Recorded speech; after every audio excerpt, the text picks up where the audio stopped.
Hi all. ഇന്ന് ഞാനിവിടെ share ചെയ്യുന്നതൊരു palak ചീര അല്ലെങ്കിൽ സ്പിനച്ച് ഇതിൻ്റെ റെസിപ്പിയാണ്. അതിനോടൊപ്പം തന്നെ ഇന്നത്തെ ലഞ്ചിന് വേണ്ടിയിട്ടുള്ള കറികളെല്ലാം ഒന്ന് ചെറുതായിട്ട് കാണിച്ചു തരുന്നുണ്ട്. അതേപോലെ ഈ പാലക്കായാലും ചീര, ചുമന്ന ചീര, പച്ചച്ചീര, പിന്നീട് ഈ മുരിങ്ങയിലയൊക്കെ നമ്മുടെ ഡയറ്റിൽ ഇൻക്ലൂഡ് ചെയ്യുന്നത് ഒരുപാട് നല്ലതാണ്. ഇതിനൊക്കെ ഒരുപാട് ഹെൽത്ത് ബെനിഫിറ്റ്സ് ഉണ്ട്. അതേപോലെ ഇപ്പം ഈ ചീരയൊക്കെ നമുക്ക് സമ്മറിൽ ഇതിൻ്റെ ഒരു സീസണാണ്. അപ്പോൾ ഈ സീസണൽ ഫ്രൂട്ട്സും വെജിറ്റബിൾസും ഒക്കെ നമ്മുടെ ഡയറ്റിൽ എപ്പോഴും ഇൻക്ലൂഡ് ചെയ്യുന്നൊരു നല്ലൊരു ഓപ്ഷനുമാണ്. നമുക്ക് ഒരുപാട് ബെനിഫിറ്റ് ഉള്ളതുമാണ്. അപ്പം ഇതെങ്ങനെയാണ് തയ്യാറാക്കുന്നതെന്ന് നോക്കാം. അതിനായിട്ട് കുക്കറിലേക്ക് 1 കപ്പ് ഡാലും 1 കപ്പ് വെള്ളത്തോടെ ചേർത്ത് പാകത്തിന് ഉപ്പും 1 തക്കാളി അരിഞ്ഞ് ചേർത്ത് കൊടുക്കുന്നുണ്ട്. ചെറുതായിട്ട് അരിഞ്ഞാണ് ചേർത്ത് കൊടുക്കുന്നത്. പിന്നീട് 2 പച്ചമുളക് എരിവിന് വേണ്ടിയിട്ട് ചേർത്ത് കൊടുക്കുന്നുണ്ട്. അതിനുശേഷം അരിഞ്ഞു വെച്ചിരിക്കുന്ന ഈ പാലക്ക് നമുക്ക് ഇതിലേക്കൊന്ന് ചേർത്ത് കൊടുക്കാം.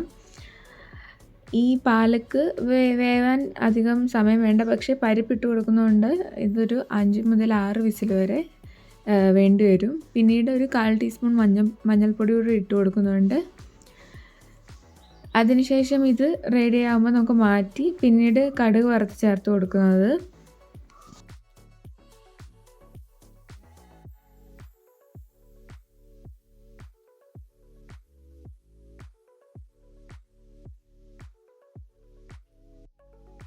പിന്നീട് ഒരു പാത്രത്തിലേക്ക് അല്പം വെളിച്ചെണ്ണയും കറിവേപ്പിലയോടെ ഇട്ട് മീൻ വറുക്കാൻ വെക്കുന്നുണ്ട്.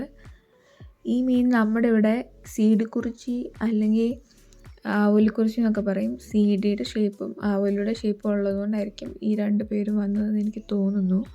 ഈ 2 പേരും അല്ലാതെ ഈ റെഡിറ്റിലൊക്കെ നോക്കിയപ്പോൾ കണ്ടത് പല പല പേരുകൾ, ആന ചവിട്ടി, അങ്ങനെ പല പേരുകളുണ്ട്.